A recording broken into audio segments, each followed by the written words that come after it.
हर शहर में कुछ चेहरे ऐसे होते हैं जो बाकी लोगों से अलग होते हैं। कुछ जो बिखरे कपड़ों में रहते हैं, अजीब सी बातें करते हैं और जिन्हें देखकर लोग या तो डर जाते हैं या हंसते हैं। लोग उन्हें पागल कह देते हैं, लेकिन क्या वो वाकई पागल होते हैं या फिर हमारी नजरें ही इतनी सीमित है कि हम सिर्फ उनकी हालत देखते हैं, हकीकत नहीं। एक ऐसा ही चेहरा था फकीरू। ना उसका कोई पूरा नाम था, ना घर, ना पहचान। लोग बस उसे फकीरू कहते थे। पुराने कपड़े, बिखरे बाल और पैरों में चप्पल तक नहीं, लेकिन उसकी आंखों में एक अलग ही चमक थी। बाजार में अक्सर वह लोगों के सामने हंसता हुआ दिखाई देता। दुकानदारों को चिढ़ाता नहीं था, लेकिन उसकी हंसी से उन्हें अजीब लगता था। अरे हट ना बे फकीरू, फिर से मेरी दुकान के सामने हंसी कर रहा है। दुकानदार हंसते हुए कहता, कभी तो चुप रहा कर, डर लगता है तेरी हंसी से। लेकिन फकीरू बस मुस्कुरा देता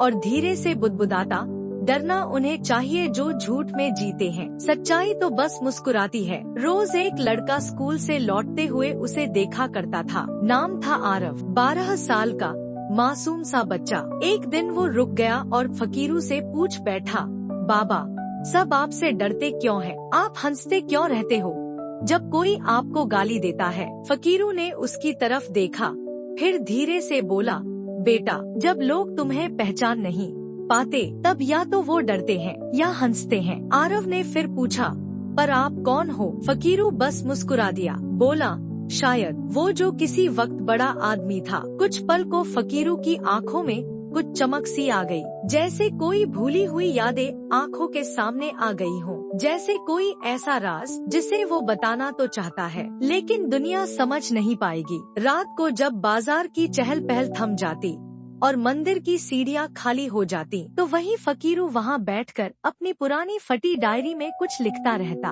उसकी आंखों में शांति होती, पर हाथों में हल्की सी कंपी। उस डायरी के पन्नों में कुछ ऐसा लिखा होता जो किसी भी सामान्य इंसान को चौंका दे। कल फिर एक आदमी ने मुझसे कहा, तू कुछ नहीं कर सकता, लेकिन उन्हें क्या पता, मैं सब कुछ छोड़कर यहाँ आया हूँ, कुछ समझने, कुछ बदलने। लोगों की बातें भी दिलचस्प थी। कोई कहता वो अपशगुन है, कोई कहता वो तांत्रिक है। नाई की दुकान पर बैठे लोग अक्सर कहते, मैं कहता हूँ वो तांत्रिक है। कौन पागल रोज मंदिर में बैठकर शेयर मार्केट के पुराने अखबार पढ़ता है? लेकिन किसी को नहीं पता था कि वो पागल जैसा दिखने वाला आदमी रात को जिन अंकों और खबरों को पढ़ता है, वो दरअसल एक बड़े खेल की तैयारी है और उसकी डायरी सिर्फ उसकी नहीं, किसी बहुत बड़े फैसले का हिस्सा थी। लोग बस यही देख पा रहे थे, बिखरे बाल, गंदे कपड़े और अजीब बातें, लेकिन कोई उसकी आंखों में छुपी कहानी को नहीं समझ पा रहा था। और ये तो बस शुरुआत थी।